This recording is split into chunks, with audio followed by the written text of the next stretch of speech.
January 15th. What doth the Lord require of thee, but to do justly, and to love mercy, and to walk humbly with thy God? Micah 6 verse 8. That these are very reasonable requirements will be conceded by all. That God could not require less from those whom he is educating for the future judging of the world, is evident, and yet, all three of these qualities specified through the prophet, are comprehended in the one word, love.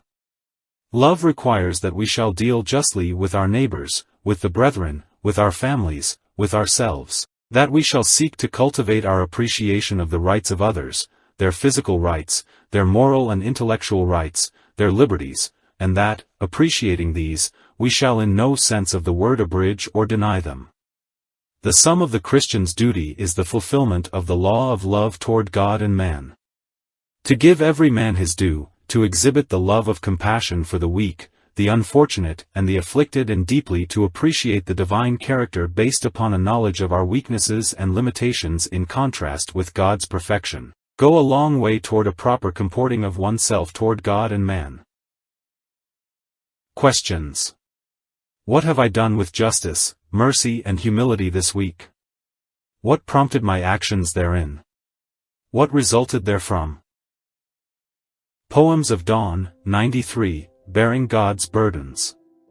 I long had borne a weary load along life's rough and thorny road, and oftentimes had wondered why my friend walked burdenless, while I was forced to carry day by day the cross which on my shoulders lay.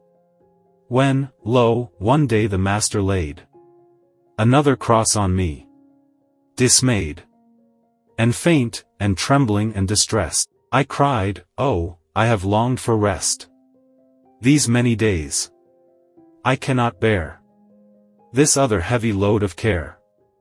I pray thee, Lord, behold this one. Shall I bear both while he hath none? No answer came. The cross was laid on my poor back, and I was weighed down to the earth. And as I went toiling along and almost spent, again I cried, Lord, have I been untrue to thee? Is it for sin that I have done, that I must still carry this cross against my will?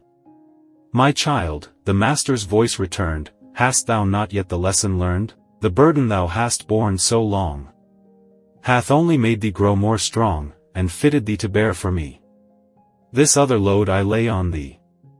Thy brother is too weak as yet to have a cross upon him set. God's burdens rest upon the strong. They stronger grow who bear them long, and each new burden is a sign that greater power to bear is thine.